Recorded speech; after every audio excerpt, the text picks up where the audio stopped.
diverse faith backgrounds. Nadia Ahmad is a practicing Muslim born in Orlando to parents from India and Pakistan. Johnny Roebuck of Arkansas is a Protestant by faith and a member of the Presbyterian Christian denomination. And Councilmember Cindy Bass is an active Baptist and member of Enon Tabernacle Baptist Church in Philadelphia. Also my hometown, go Philly. I myself am culturally Jewish, an agnostic atheist, and a humanist, and I'm the proud daughter of Jewish immigrants from the former Soviet Union. As Democrats, we know that diversity is our strength, and our party's tent is big enough for everyone, for people of all faiths and none. And what brings us together is our shared values. In fact, I hope you'll join us for our program on Thursday, same time, same room, where we'll have two political scientists, Isaac Wright and Dr. Yuham Navarro-Rivera, break down the data about key faith and secular demographics and how you can use values-based messaging that appeals to both. Don't let anyone tell you that you have to choose between appealing to faith and secular voters. Our shared values far outweigh our differences. Before I turn it over to our moderator, Catherine Stewart, I want to acknowledge our two co-sponsors for today's event, Secular Democrats of America and Vote Common Good. Secular Democrats of America is a network of Democrats advocating for inclusion of non-religious Americans and mobilizing to protect our secular democracy. They advocate for secular governance, promote respect and inclusion of non-religious Americans, and mobilize non-religious voters. Please join them this Thursday at 10 a.m. at the Marriott Marquis, Grand Lakes Ballroom G, for a screening of the film documentary Bad Faith, Christian Nationalism's Unholy War on Democracy, which will be followed by a Q&A with the director and film participants, as well as a reception. Vote Common Good is moving gettable evangelical and Catholic faith voters to vote for Democratic candidates with a focus on the key electoral college states. They train candidates to connect with faith voters, and their Faith, Hope, and Love Supporting Democracy for All bus tour also holds trainings on the threat of Christian nationalism. Doug is actually here from Vote Common Good. Hello. Thank you for your support. Please join them for 3 events tomorrow, one focused on engaging Catholic voters at 10 a.m., one around engaging evangelical and young black voters at 1 p.m., and an interfaith leaders meetup at 4 p.m. That's all at the Marriott Marquis, Grand Horizon C. You can find the details on their website at votecommongood.com. And now I will turn it over to Catherine Stewart. I couldn't think of anyone better to lead our discussion today, which is about the existential threat that white Christian nationalism poses to our democracy and how we can build a broad interfaith coalition to combat it together. Catherine Stewart has covered the intersection of faith and politics for over 15 years. Her book, The Power Worshippers: Inside the Dangerous Rise of Religious Nationalism, was voted first place for excellence in nonfiction books by Religion News Association, among other awards. It was optioned by Rob Reiner and forms the basis of the documentary feature film God and Country. Her forthcoming book is titled Money, Lies, and God: Inside the Movement to Destroy American Democracy. I do want to quickly note that we originally had Bishop Barber scheduled to speak today, and unfortunately due to some miscommunications, we were not able to accommodate his ADA needs, and he did very much want to be with us today, but you can see him speak at the Bad Faith documentary panel on Thursday, and he is a participant in that film. So please give it up for Catherine Stewart and our esteemed panelists, Congressman Emmanuel Cleaver, Dr. Kyati Joshi, Congressman Jared Huffman, and eventually, when he gets here, Congressman Jamie Raskin. Thank you so much, Sarah. That was such a lovely introduction. I want to thank all of you for joining us today for this conversation. I'd like to introduce first the panelists. So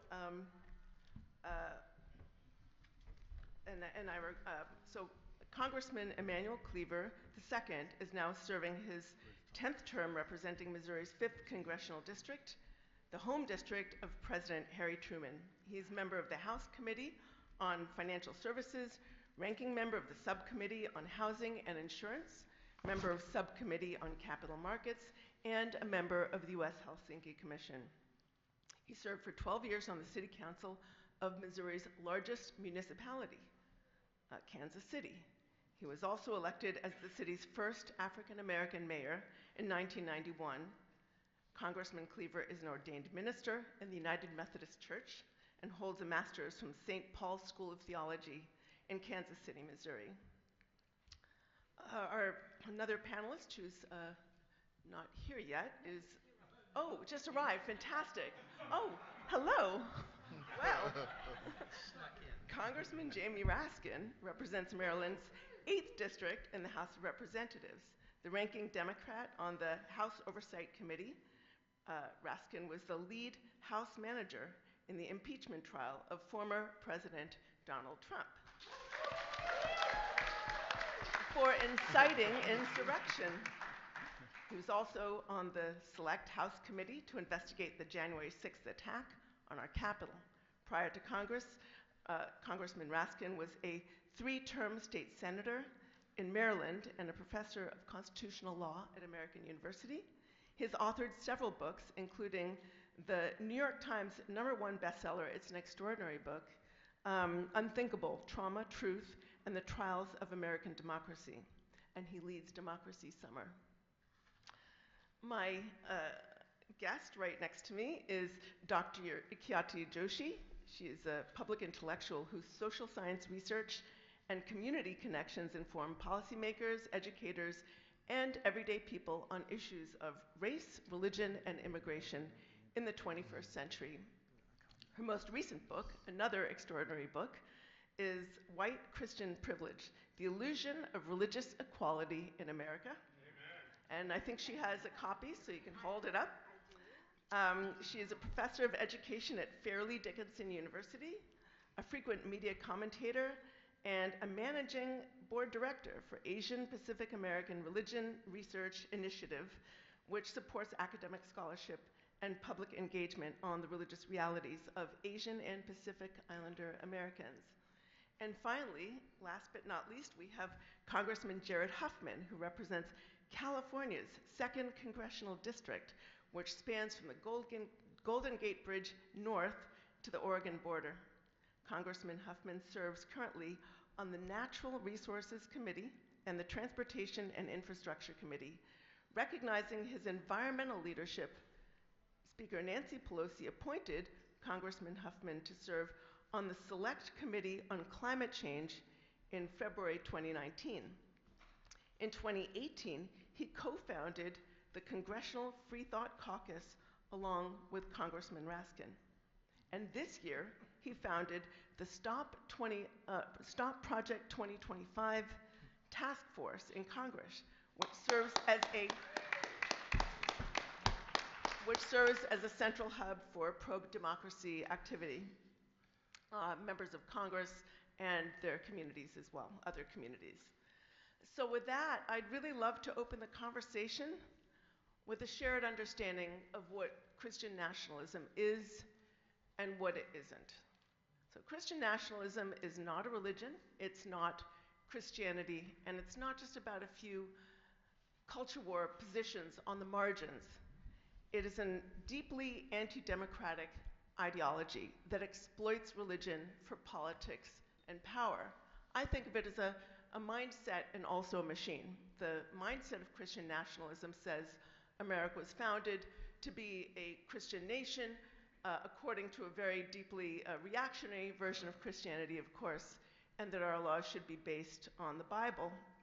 But that ideology is really a tool for a leadership-driven political machine that turns that mythology, that story, that false story into politics and power. So, Congressman Cleaver, I'd like to open the conversation with a question for you. Leaders of the Christian nationalist movement, pardon?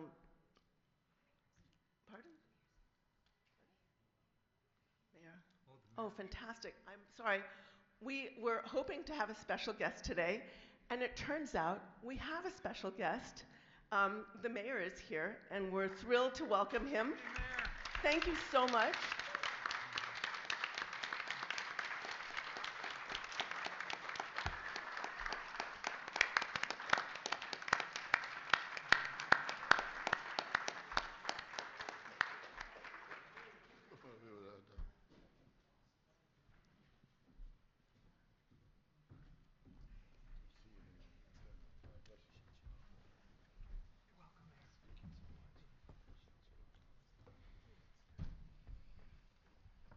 Wow, well, good afternoon, everyone. Thank you all for your kind reception. I actually was a little bit unclear. I came to sit down and get a little bit comfortable, and then you all just clapped, and then things kind of got silent and awkward for a second. And they said, Mr. Mayor, they want you to talk now. But that reminds me, when I taught 7th grade social studies, that's how my students would greet me all the time. They would just clap to me and just say, thank you, Mr. Johnson. Pour more knowledge into us. But it is truly humbling to host yet another historic moment in our country's, and quite frankly, our world's history. You know, the city of Chicago, which has always found itself at the center of exchanges of ideas, hopes, and aspirations. It's shifted our economy. It's transformed our politics. You know, oftentimes think about how God speaks through our actions. I'll say that one more time. God speaks through our actions.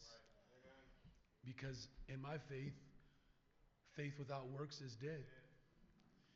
And I think about the love story of Chicago, a black Haitian immigrant and a Potawatomi woman who fell in love and set up a trading post at the banks of the river because they understood that that love story would transfer and translate across the globe. And it's that love story that, quite frankly, covers, as the Bible said, love covers the multitude of sin. I know I'm the mayor of the city of Chicago, but I did go to Sunday school, by the way, and I hope that my father, who was a pastor, he would be impressed, even though I just said, Dad, I'd never want to be a pastor because it was a non-union job, and I didn't like the hours. But it's our faith community that speaks directly as well as provide action. And the people who are providing that action, thank you to the DNC Interfaith Council co-chairs, to Johnny Jones Roebuck and Nadia Ahmad and Cindy Bass and Sarah Livin, thank you. And Congressman Jared Huffman and Congressman Jamie Raskin, and of course Reverend Dr. William Barber, who just does amazing work around this country. I'll say this just in closing. It's important that as we work to govern, that we don't shy away from our values, and our values are expressed through our faith. And I think about the love story between, Jean-Baptiste Point de Sabo and Kitty Waha, and how they understood that that love would translate in a way that would bring in Carnegie Steel, right? That revolutionized how we built skyscrapers around the world. The Model T, Henry Ford, right here in Chicago. The World Fair, where electricity came to life as we know it, and how our faith can electrify and unite our country. But unfortunately, we have, a political party that uses religion to espouse hate. And it is through that ungodly act that causes endless wars. I mean this with all sincerity. The Biden administration reestablishing the White House Office of Faith-Based and Neighborhood Partnerships, I hope you all know how important it is that our faith community comes together and provide the creed that ultimately governs our politics. We get to lead with our faith and our values, and we get to unite people around a shared vision of what love ultimately does. It conquers everything. What does that look like in the city of Chicago? $1.25 billion investment for the west and south sides of the city of Chicago for economic development, neighborhood development, and housing. It's the largest investment for economic development in the history of Chicago. And the reason why I did that, my father often talked about how, as children, he would always say, we know the price, but we don't know the value. And then he would say, where your treasure is, there your heart will be also. And that's how we are leading in Chicago. We are making sure that our investment speaks to our heart, and our hearts have to always remain with the people. That's why I'm so impressed with Vice President Kamala Harris, a black woman of Asian descent who understands that $100 billion more to create a pathway to home ownership, to create this American dream. That's what this is about. And so thank you all from the bottom of my heart. Thank you for the leadership in this panel.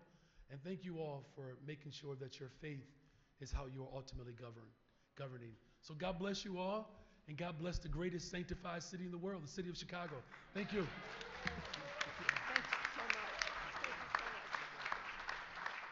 Thank you so much, Mayor Johnson. Wow, well, that was just fantastic. And I think that sets the stage, actually, for the first question that I'd like to direct to Congressman Cleaver. Leaders of the Christian nationalist movement argue that liberalism is empty, nihilistic, and leads people to have miserable and unfulfilled lives. That's sort of the, without meaning or purpose, this is the sort of idea behind the childless cat lady meme. But, you know, we know this to be wrong. Liberal democratic society can be very rich and filled with meaning and can help people find purpose. But we need specifics. What is your positive vision for a liberal, just, and values-rich society, and how do we explain that vision in a way that imbues it with meaning and purpose?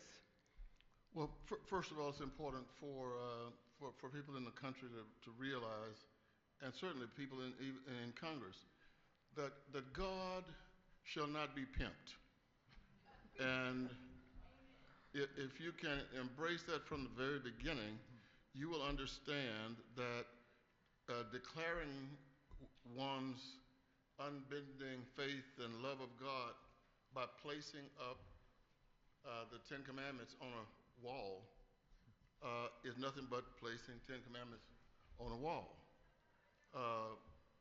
The Christian Bible, 66 books I actually read them. There's something important in there that I think is important.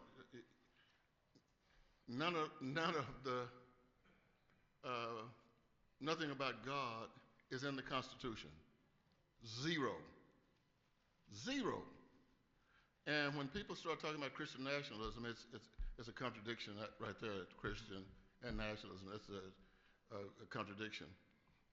And so I think that this is a critical juncture for us as a nation, because we're seeing this pushed more and more. One final thing, please remember that the founding fathers were not Christian. Washington was a deist. George Washington was not a Christian. He was a deist. Thomas Paine, who was central to our whole founding as a nation, didn't even believe in God, period. So we have to be careful when we launch this whole deal about Christian nationalism as though we're talking about something that's equal to something else. We're not. We're talking about something that's silly, and then things that make sense. And Christian nationalism is ignorant. Thank you so much, Congressman Cleaver, and thank you for mentioning Thomas Paine, because that leads to a question that I'd like to ask Congressman Raskin. In contrast with Christian nationalism, the origins of progressivism are optimistic. Thomas Paine, an avowed secularist who nonetheless expressed great faith in the revolutionary principles of democracy, said, "We have it in our power to make the world over again." FDR promised a New Deal. But for the past decades, and especially the past 8 years, progressives have often despaired at America's challenges. What can liberals and progressives do to reclaim a vision of a sunny future, even as we are clear-eyed about the challenges, the difficult challenges we face? I'm sorry, a vision of a... Pardon? You said reclaim a vision of a vision of a sunny future. Of a sunny future? Yes. Okay. Well, I appreciate that. Let me start by thanking you and Congressman Huffman for organizing this, and for everybody for coming out for an important conversation. And I want to begin by echoing what Congressman Cleaver just said about Christian white nationalism, or even just Christian nationalism, not being rooted in our Constitution, and in fact being the antithesis of our Constitution. The idea of marrying an official national ideology with a particular religion undercuts the leading principle of our Constitution embodied in the First Amendment. The First Amendment says Congress shall make no law respecting an establishment of religion, nor prohibiting the free exercise thereof. So our Constitution was created, as Congressman Cleaver was saying, by a range of some religionists, some deists, people who thought that God got the whole thing started and then just got out of the way and wasn't going to be involved anymore. And then outright secularists, people more like Tom Paine and Thomas Jefferson, who sometimes dressed themselves in the clothing of deism to give themselves some kind of religious aura, but in fact were rebelling against centuries of religious warfare between the Christians and the Protestants that were every bit as vicious and brutal as the wars today between the Sunni and the Shia, or the war, what do they call it? They want a war of civilizations between Christianity and Islam. I can't remember what George W. Bush said, but there are people who want to do that today, and that's what they were rebelling against. Inquisitions, crusades, witchcraft trials, the politicization of religion, and also the religious takeover of politics and government.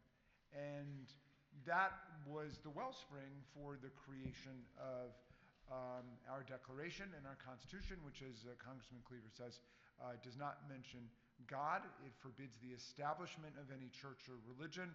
That's been extended through the 14th Amendment from the federal government to the states and the localities. And also in Article 6 says that there shall be no religious tests for public office. And so this gave rise to Jefferson's metaphor of the wall of separation between church and state in his famous letter to the Danbury Baptists. So that began, I think, both a secular democratic process of successive social and political movements struggling to create a more perfect union.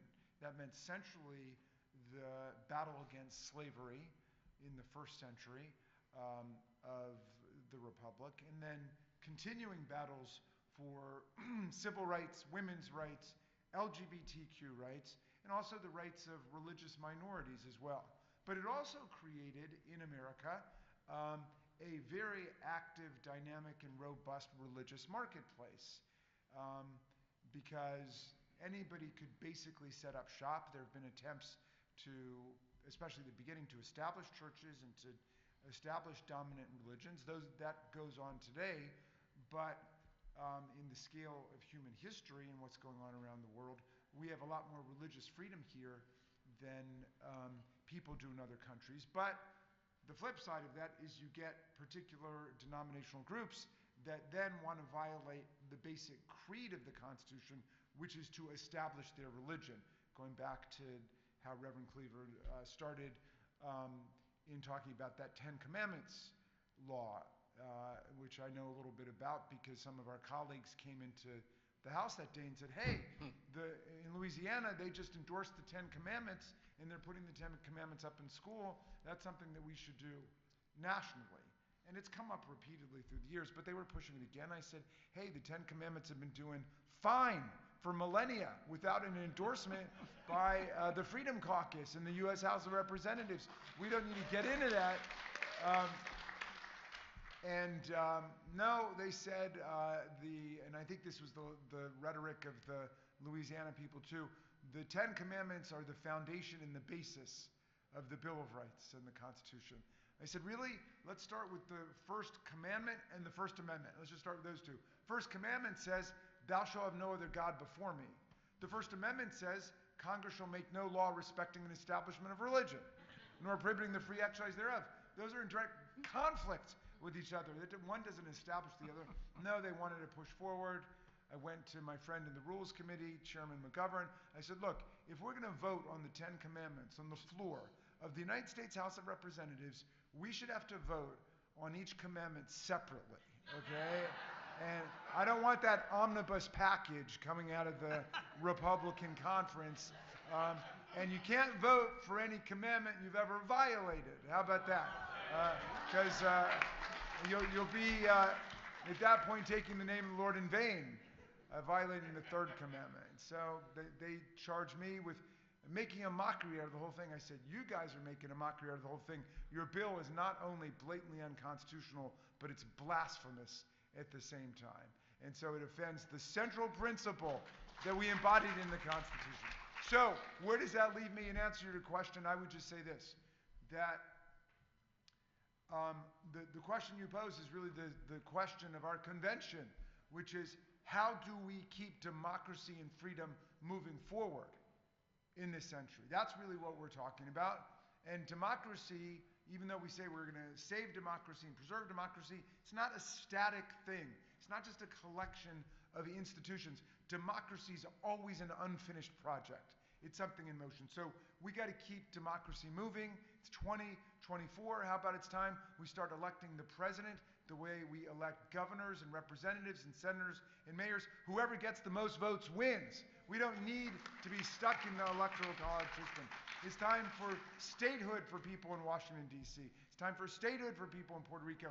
We've got a lot of defects in our constitutional structure. We need to reform them and move forward in doing them. So that's how I think we're going to move forward on that side. But in terms of Christian white nationalism, we need to reassert the absolute excitement and the energy and the life-affirming possibilities of democratic politics. It's the sense of joy that people have right now at our convention and in America, that this is up to us. We've got the power, as Paine said, to make the world over again.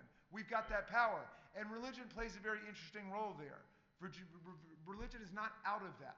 No, on the contrary, I would argue religion is in that, because a lot of our great movements have been the product of coalitions between secular free thinkers and the most forward-thinking progressive religionists we have from every different church and denomination. And I would recommend a very good book to you called Freethinkers, about just this theme by a woman named Sarah Jacoby, who talks about that. So church and state have got to be separate.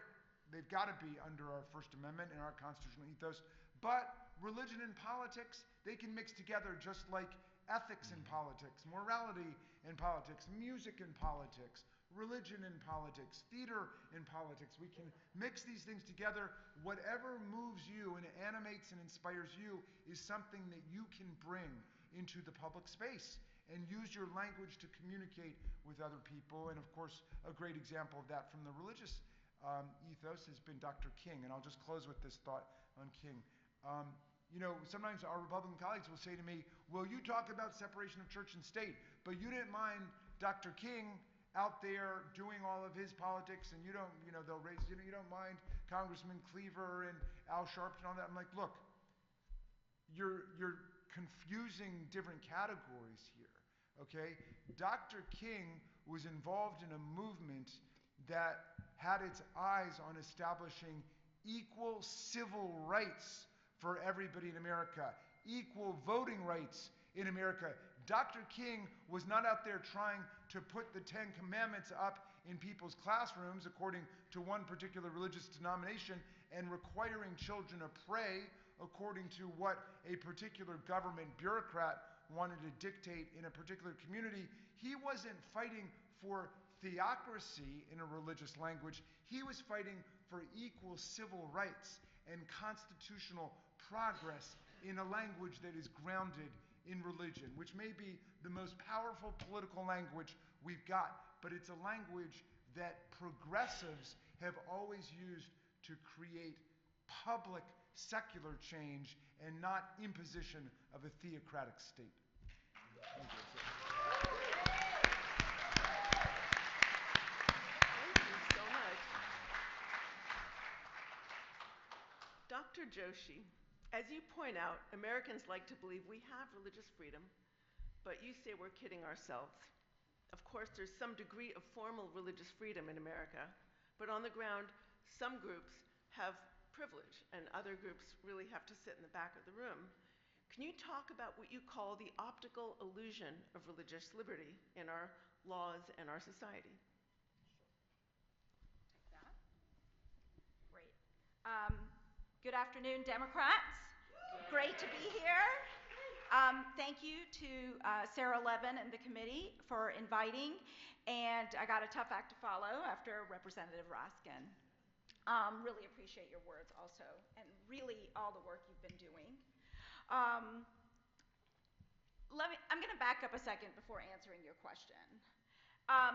So we've been told from first grade, if you went to school in the United States, that this country was founded on religious freedom. And in first grade, we were fed half a lie. And that is, we were founded on religious freedom for a certain group of people, not for all of us.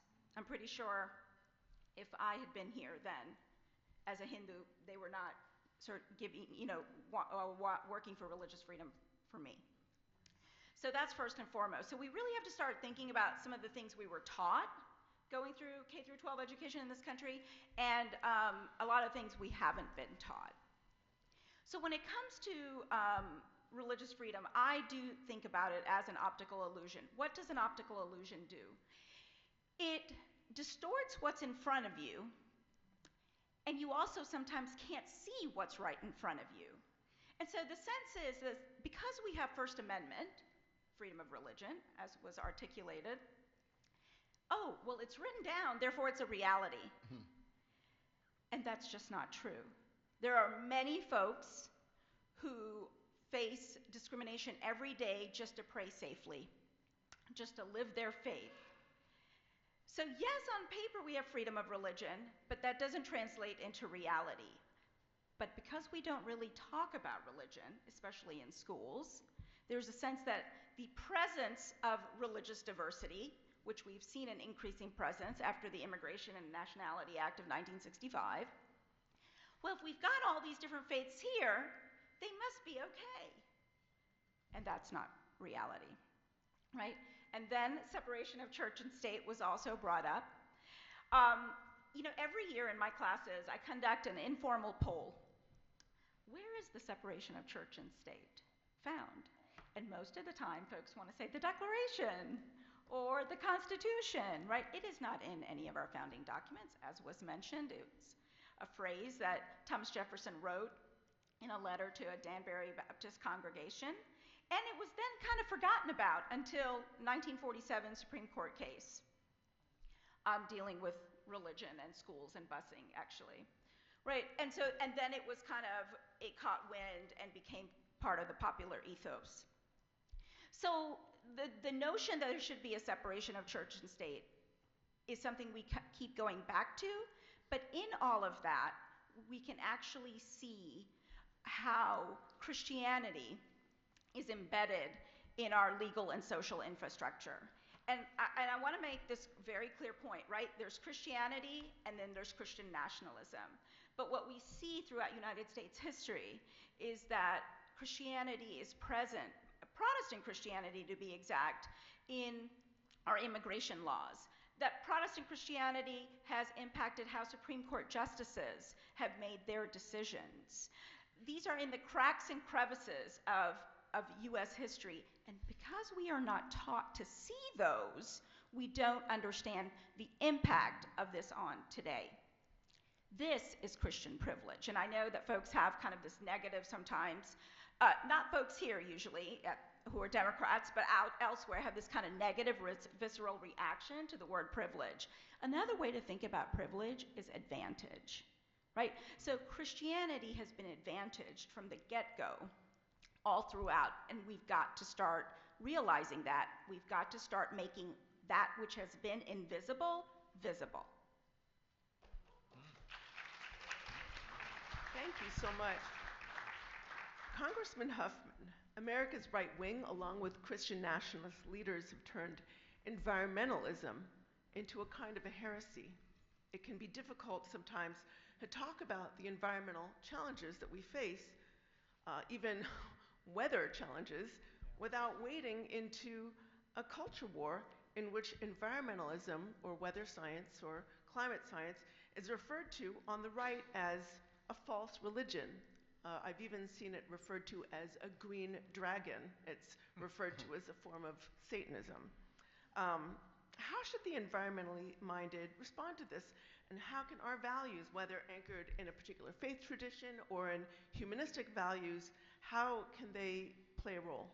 Thank you, Catherine, for the question. And let me just say a couple things by way of getting at the answer to your question. First of all, I love the fact that I'm part of a political party where different faith perspectives are embraced and seen as something that makes us stronger and better, and not something that threatens us, that threatens perhaps the loss of our privilege, as Dr. Yoshi might put it.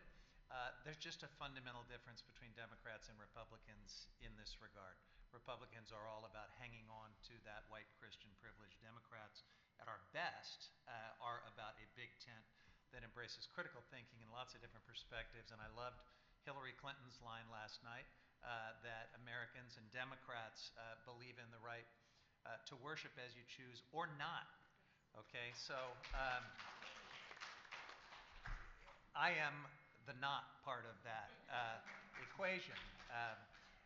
I definitely am comfortable and I value the relationships and the collaborations I have with people of faith. I love the term interfaith and the fact that this panel carries that term. I love working with my buddy Emmanuel Cleaver, who's a man of really deep faith.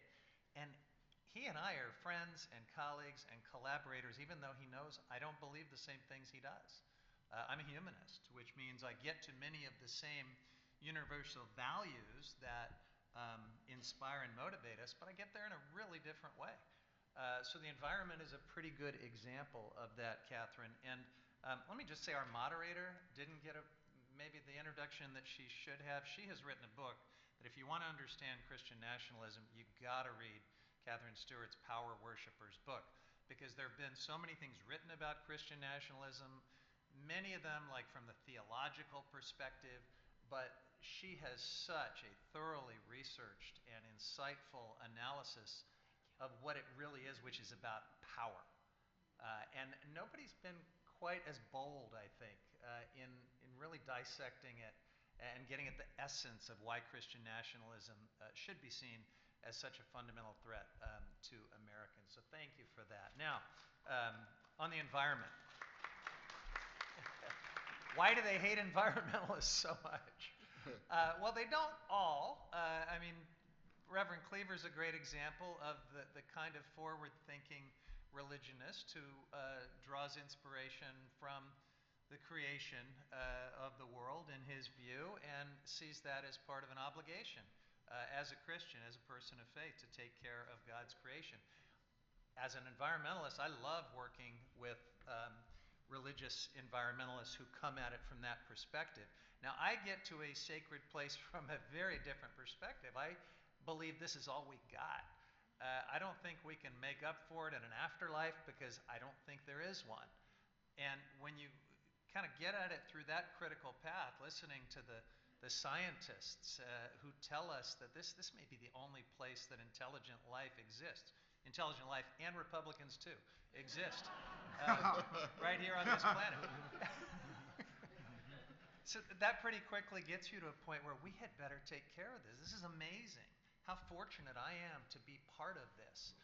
And it, in a very different way, gets you to that universal value of taking care of our planet and our environment. So the reason Christian nationalists hate it is partly because they see environmentalism as something that maybe threatens the religious view of creation, but I think there's something even more cynical at work, because as Catherine explains in her book, Christian nationalism is this weird marriage between like billionaire plutocrats that aren't even religious in any authentic way, but they have just adopted Christian nationalism as a really useful way to advance their agenda of lack of regulation and lower taxes and other things to hang on to their wealth privilege, if you will. So I think that's what's going on probably more than anything else.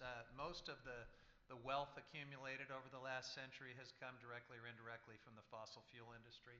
And so when we talk about seriously confronting the climate crisis, it's a pretty direct threat to those power centers. Thank you so much. And you're absolutely right about that. A lot of the big funders of the Christian nationalist movement have grown their wealth through these extractive industries, fossil fuel, fracking, things like that. So this really leads into my next question for Congressman Cleaver, which is, this is a movement that claims to stand for family values, but they're driving support for politicians whose policies are making it so much harder for so many American families to succeed. They advocate, more or less, not just effectively stealing from the poor and giving to the rich, but stealing from the poor and giving to the rich while insisting that that's what their religion requires. And they say that they're morally righteous in doing so. So can you tell us about how they use the culture wars to distract us from the challenges that are faced by ordinary Americans? Well, Satan performed a wedding between interpretation of religion and interpretation of politics. And so they performed the ceremony, they got married, and created more evil, or little bitty evils that grew up to become big evils.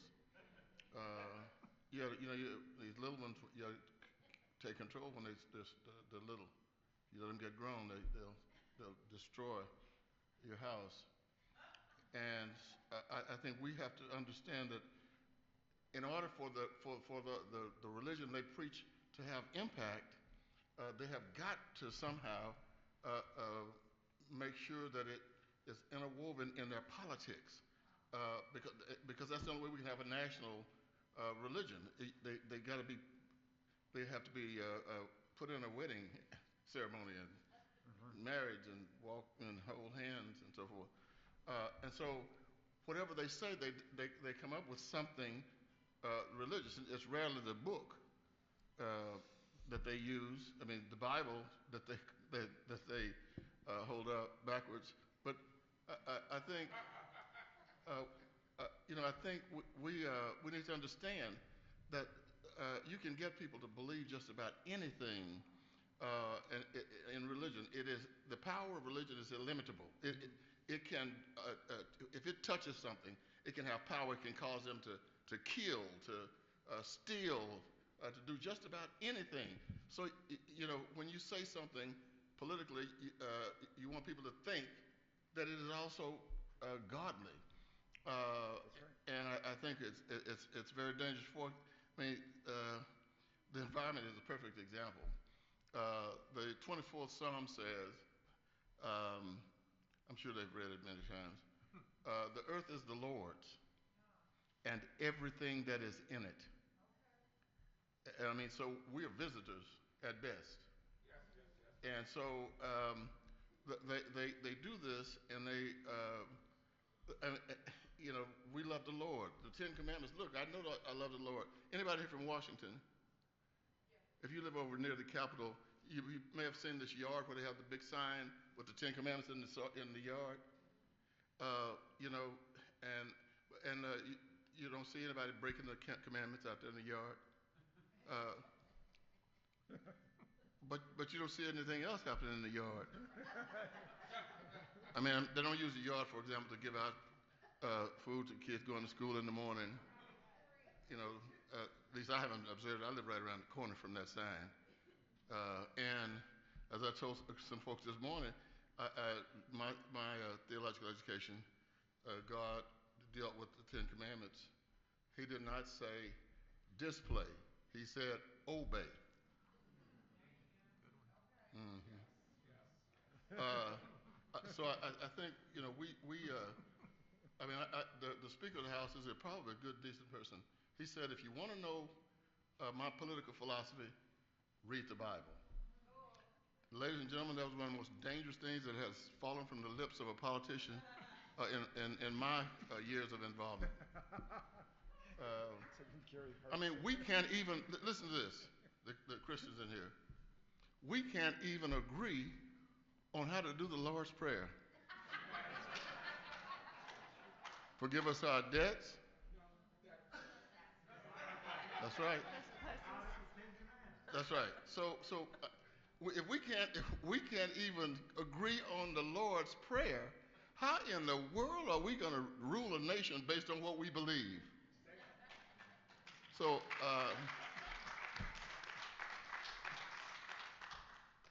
248 years of the United States, and we have made it thus far without a national religion. I'm a United Methodist. For those of you who you know, we are the founders and the people that followed them were really afraid of us because Methodism started on Aldersgate Street in London. And so when John Wesley and his brother Charles came to the United States and started doing this religion, and people started poking fun of them, calling them, because they said there's a method to salvation, so started calling them Methodists. And so what happened was people said, we got to stay away from them. Why? They came from England where they had royalty, kings, and a national religion. They came here to avoid that, and then now their children and grandchildren are trying to create it, what they say they left England to avoid. Thank you so much. Congressman Raskin, there's a quote in your book drawn from your friend Claudio Grossman. The quote is, "When it comes to your house, fascism invades every nook and cranny, every fine detail of your existence. For that reason, it will be visible early on if you just open your eyes to it." You know, the F word, fascism, is kind of charged, and people are sometimes really afraid to use it. But you know, the word authoritarianism sometimes seems a bit nicer. But fascism is really a danger of our time. And can you unpack that a little for us? Can you tell us a little bit more about what we're up against in this election?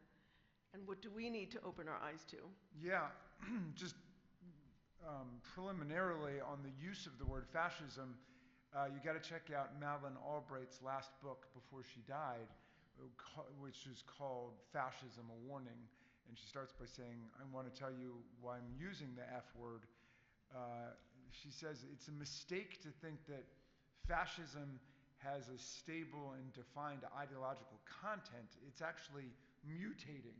There are certain elements that appear and reappear over time, racism and anti-Semitism and misogyny and authoritarianism and so on. But she said the correct way to think about it, she argues, is fascism is a strategy for taking power, for particular groups to oppress other groups in society.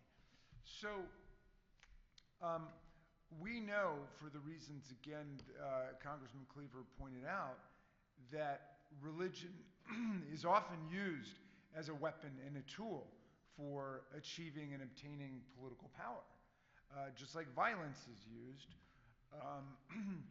And so there, you know, the political scientists give us some pretty disturbing indicia of an authoritarian or a fascist political party, for example. One is they don't accept the outcome of democratic elections that don't go their way. Two, they embrace or they refuse to disavow political violence as an instrument for obtaining and maintaining political power. Three, they organize themselves as a cult of personality around a charismatic or allegedly charismatic figure. And four, they use scapegoating, racism, anti-Semitism, immigrant bashing as a way to organize people. So, you know, all of those things are very much in play.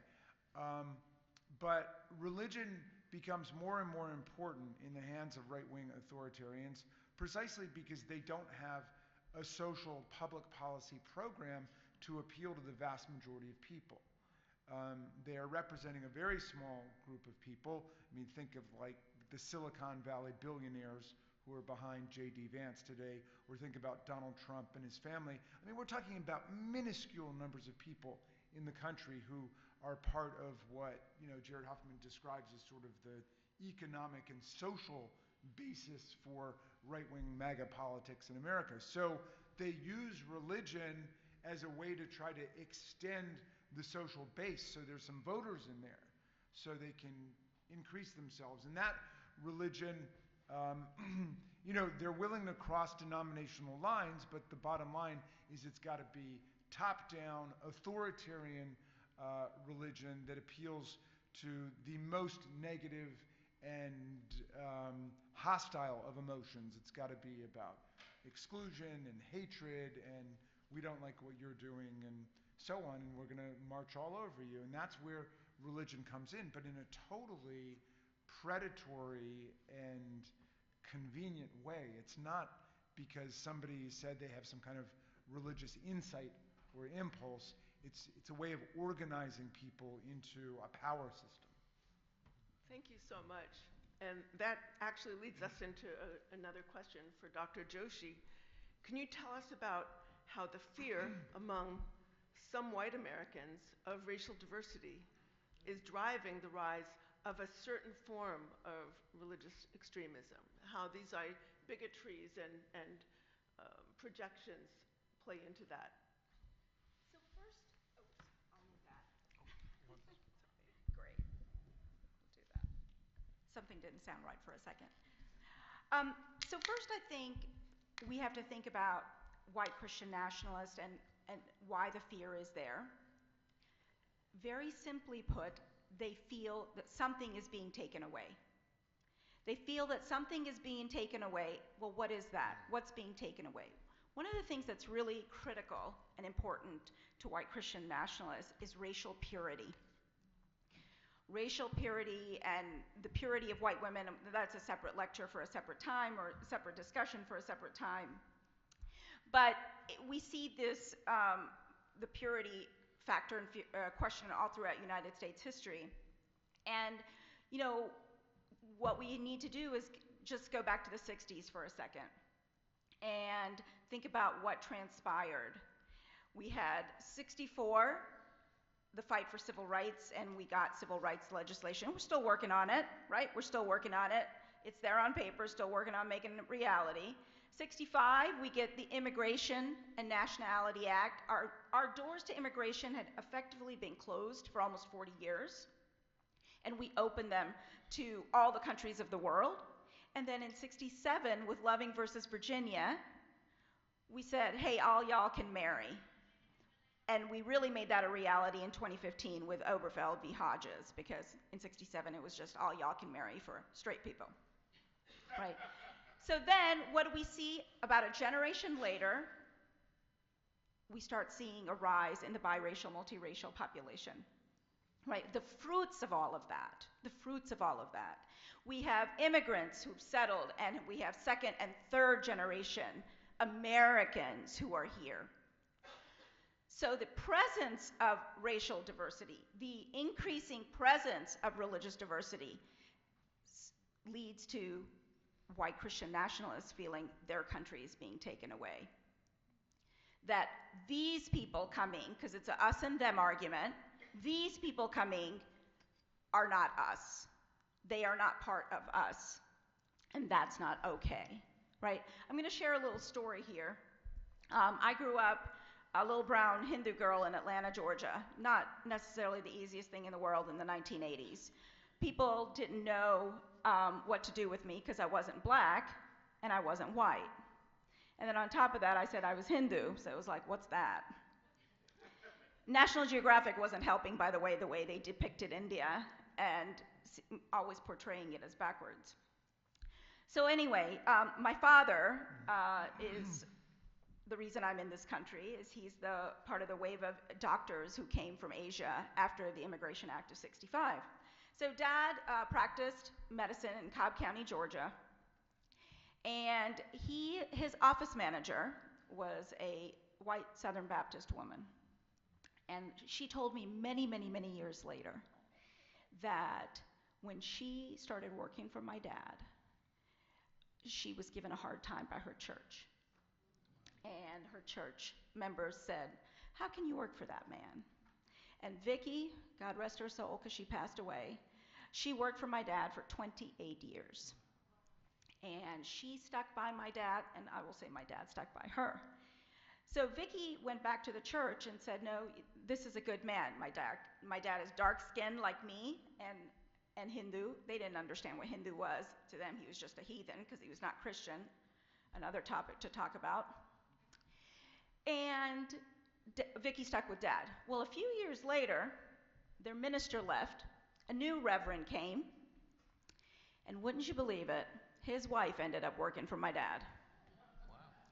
Because Vicky stuck with Dad. She's like, no, you don't know him. He's not like X, Y, or Z. She had her prejudices. We all do, let's be clear. But it was that contact. It was that contact that helped her reduce her prejudice. And this is a sociological theory that's been around for 60, 70 years, that if we get to know one another, then something replaces the stereotypes you know about people. And that's really, really important. We have white Christian nationalists today who don't want to know who might be their neighbor, who might be sitting, next to them in the movie theater. They don't want to know because for them, racial purity is everything. For them, a President Harris is anathema. For us, President Harris would be beautiful, absolutely beautiful.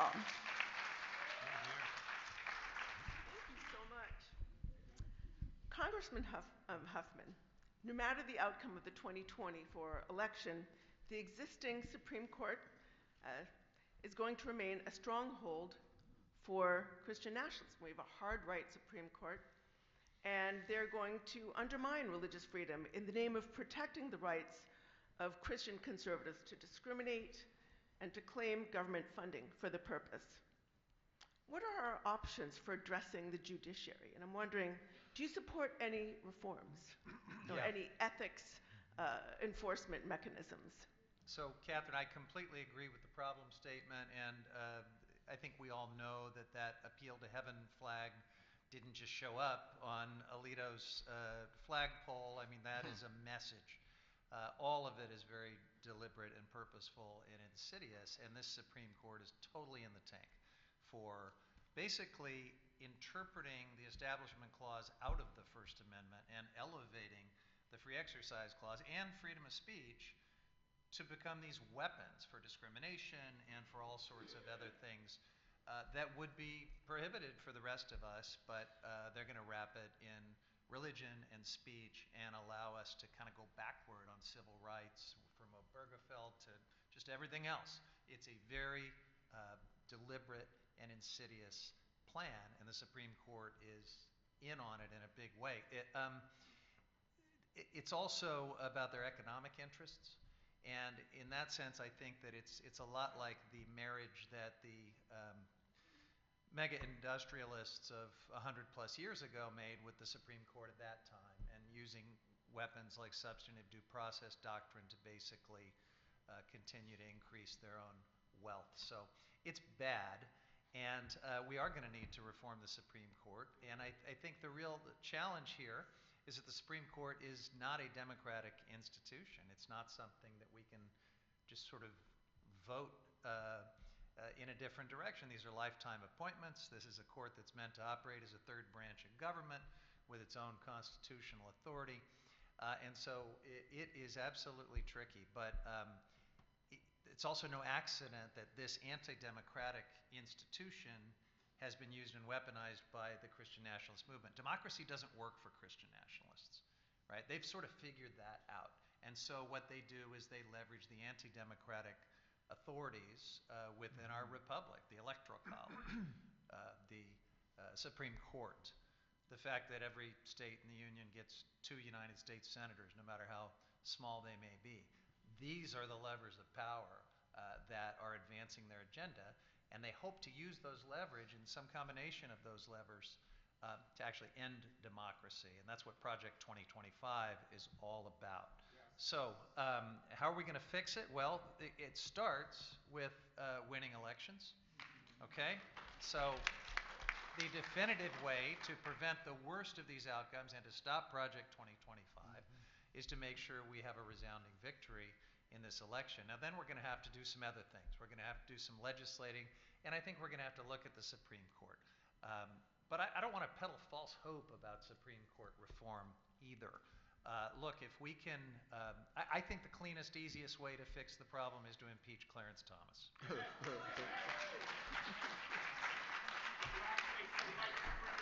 And so, you know, the sort of chain of events I could imagine is that we win, we do the trifecta, and we can actually open an impeachment inquiry, use the authorities that would give us. It's happened a couple of times. Quit relying on ProPublica to tell us about all the corruption in the Supreme Court, and actually dig into this and get people under oath, including maybe Clarence and Ginny Thomas. Wouldn't that be interesting television? And then go ahead and impeach him, because he's the most corrupt thing we've ever seen on the United States Supreme Court. It'll probably reveal some bad stuff about Sam Alito too, so who knows where that goes. But I think that's the most direct play. And then get someone who can do blind justice on the Supreme Court, which would go a long way toward fixing this problem. I know there's other ideas, and I should probably lean on Jamie Raskin to my left, because he knows this stuff very, very well. But you know, whether it's expanding the court or some kind of attempt to legislate a mandatory binding ethics standard, you know, those are all possibilities I'd be interested in as well. Thank you. I would love you to weigh in, please. Sure. Well, you know, President Biden laid out some basic reforms. I would go further in some ways, but he's starting by saying, look, the highest court in the land should not have the lowest ethical standards in the land, okay? So we need an ethics regime for the U.S. Supreme Court. AOC and I have introduced legislation to take the $50 gift ban that applies to those of us in Congress and people in the executive branch and apply it to the Supreme Court. I mean, we'd be in jail if we were taking $4 million like Clarence Thomas for, you know, deluxe luxury foreign travel. He got a recreational vehicle motor coach with a dining room in it and a kitchen and a bedroom, which started out, it was supposed to be like a layaway plan, like a loan, and then they just gave it to him. He got private school tuition for a member of his family. His mother's mortgage got paid off by one of these billionaire sugar daddies from the Federalist Society. And so, I mean, we look at that and we don't even understand that. Like we don't have lobbyists take us out for lunch. We buy our own 7-Up or coffee. They can give you a snow globe and that's about it. Yeah, I mean, we don't do anything, you know? And then we look at the justices are flying all over the world and with people who have a direct interest in the litigation. So we need an ethics regime. We need an inspector general. We need a gift ban. That's just to start off with. But then that just deals with the ethics crisis on the court. What about the jurisprudential crisis on the court? The legitimacy crisis on the court? So President Biden says, let's move to 18-year terms. And, you know, it's perfectly fine constitutionally because the justices, they are guaranteed life tenure during good behavior, but they still could keep their federal judgeship. They wouldn't be on the Supreme Court anymore. So they'd go to a district judgeship or they'd go to a circuit judgeship. So they'd still, you know, have their life sinecure. You know, when the Constitution was written, the life expectancy in the country was something like 58 or 60. Now we're getting up into the 90s. I mean, we're going to have like Brett Kavanaugh on the court till he's like 127 years old. I mean, these people are going to be on the court for 70 years or 80 years. Like, that makes no sense. So the president is right on this. We should have 18-year terms, and he says 2 presidential nominations for each president rather than just having it be based on the arbitrary factor of who leaves when, who gets sick, who dies, and so on. But I would just go a little bit further and say this, because we've got not just a long-term problem, we had a short-term problem with these people. We could win concurrent Democratic majorities in the House and the Senate, win the White House. We could, and we're going to, thank you, and then we could press the legislative agenda we're talking about, which is let's codify Roe versus Wade. Let's pass the John Lewis Voting Rights Act. Let's create universal pre-K. We could do all of that. We could do all of it, and here's the punchline. The Roberts Court could strike it all down. Yep. And, I mean, take codifying Roe versus Wade, for an example. They will say, undoubtedly, I've got no doubt about Thomas and Alito and Gorsuch, probably Kavanaugh. I mean, our only hope, would be Roberts sticking with the liberals, and maybe Amy Coney Barrett, maybe. But I've got no doubt about the rate. They will say Congress does not have the authority to legislate a right federally without a federal power. Where's your power? If we say, well, what about Section 5 of the 14th Amendment? We can implement equal protection due process. They will say, as they said in numerous cases, including the Violence Against Women Act case, they will say, you don't defend or enforce a right by extending what the right is. And you're extending a constitutional right that doesn't exist anymore because we eliminated it. And then we say, all right, the Commerce Clause. You guys use the Commerce Clause for everything. We'll use the Commerce Clause to say this affects interstate commerce. They will say, no, this is not essentially commercial or economic activity. You really have some political or ideological agenda. It's not about regulating commerce, and they'll strike you down. All of which is to say, I don't think it's enough to say, well, people will retire at 18 years and over time, the next several decades, will restore some kind of balance. We need some balance now. That's why I say, look, we've got 13 federal circuits in the United States. 13 of them, we have 9 justices, which means, by definition, 4 circuits are left out. Actually, today, I think 9 circuits are left out. We got 5 justices from New York City. All right, 1 for each borough, like Manhattan, Bronx, Staten Island. Like, we got a justice that could correspond to each one. I love visiting New York as much as the next person, but come on. I mean, let's get real. I think we can go to the country and say there should be at least 1 justice who's appointed from each region of the country. So everybody's represented. Let's go to 13 justices. We'll add 4, and we'll begin to restore some balance. Because look, the Republicans have lost 7 of the 9 last presidential elections in the popular vote, right? I mean, even when they win, they lose. Donald Trump lost to Hillary by 3.5 million votes. Then he lost to Joe Biden by more than 7 million votes. George Bush, when he won in the Electoral College, he lost to Vice President Gore by more than 500,000 votes. They've lost the popular vote 7 of the last 9 times, and Bush and Trump, those 2 minority vote presidents, have appointed 6 of the 9 justices, 2/3 of the court. So you ask me why the Supreme Court is in a completely different place from the American people. I'll tell you why. It's called the Electoral College. That's why we have it. And just to piggyback my final point on what Jared Huffman was saying, every anti-democratic device in the Constitution and out of the Constitution are now cooperating and collaborating together to defeat democracy. I'm talking about the Supreme Court. I'm talking about the Electoral College. I'm talking about gerrymandering of our federal and state districts. We've got states where Democrats will probably be winning a majority, but you've had decade after decade Republicans slicing and dicing and carving up the majorities. A 6th grader can do it at this point with the computer technology, which means the Republicans can do it. They can do it, and they have been doing it. And I've been traveling all over the country and been seeing. So all of these devices work together to thwart the will of the majority. And what we're fighting for is strong democracy. We've got to get back on the growth track for democracy in America. Thank you so much. And I just want to say that Congressman Cleaver unfortunately has to leave us a few minutes early. So thank you so much.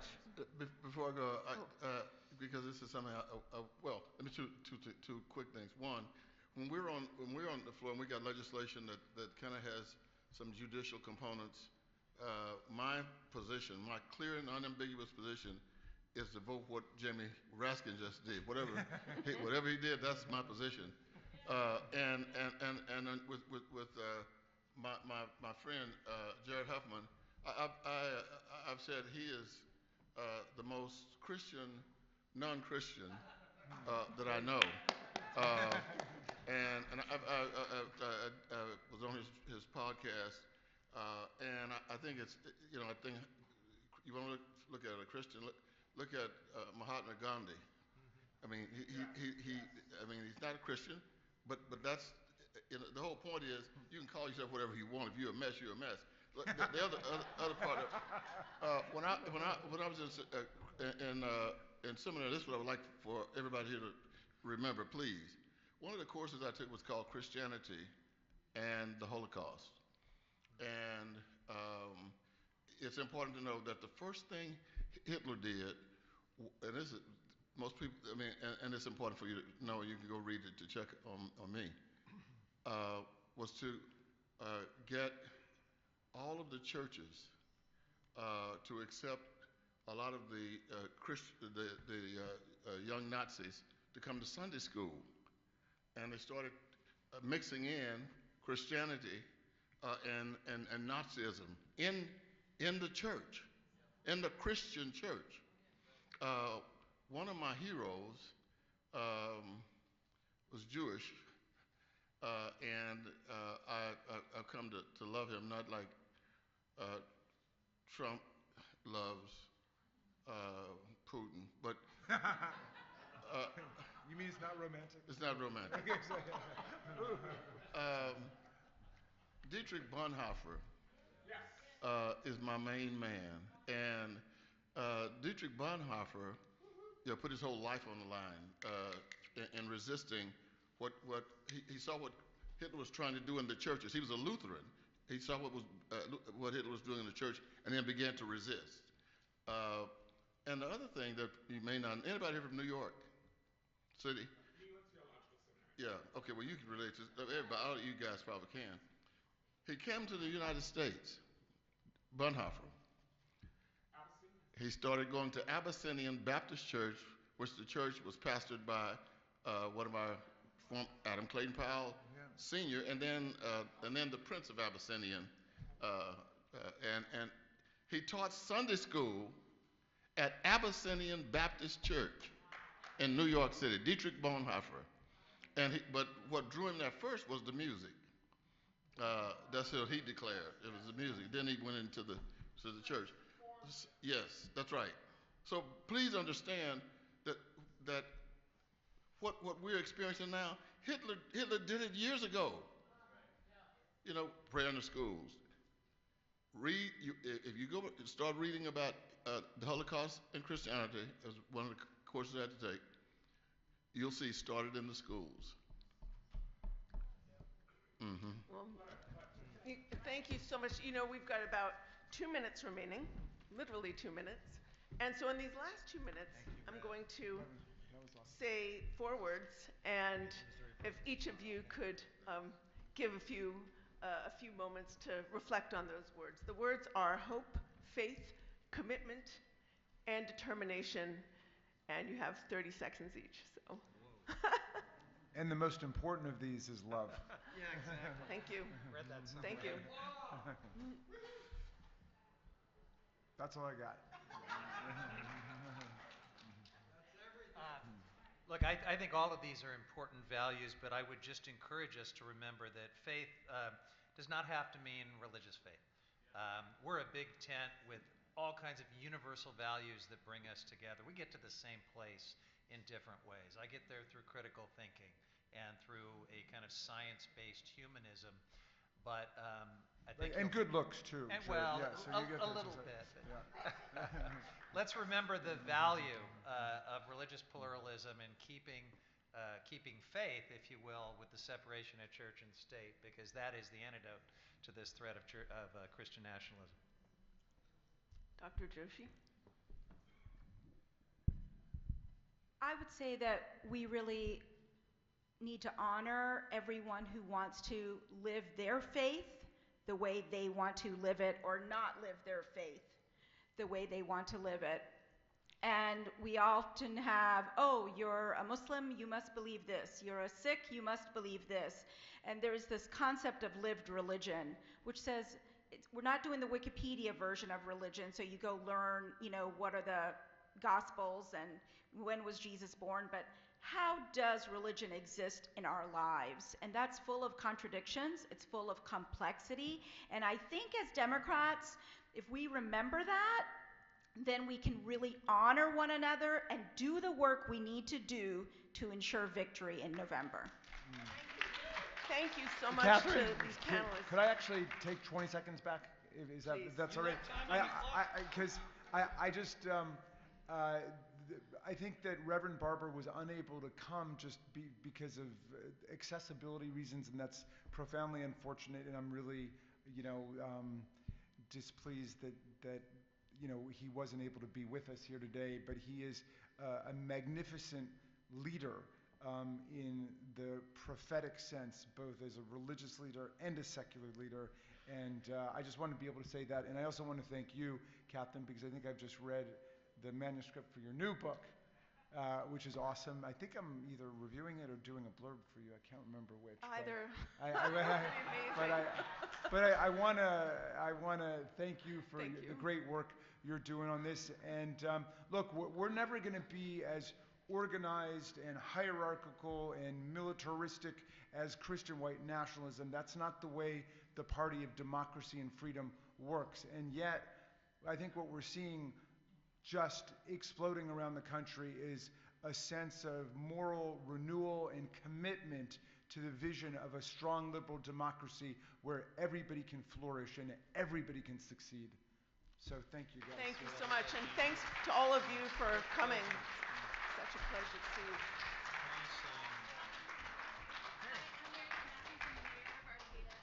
Oh, how great to see you here. Yeah. Nice to meet you. Thank you. Nice to see you all the way here. So you're a delegate? Can I get Good. Yes, Good. go right ahead. Anyone else from Humboldt? Can I get a quick photo? Yes. And I'd like one of the conversations. All right. Well, it's great to have you here. Thanks for saying hello. Thanks for being at this panel. How are you? Hey, I recognize you. It's a collector's item.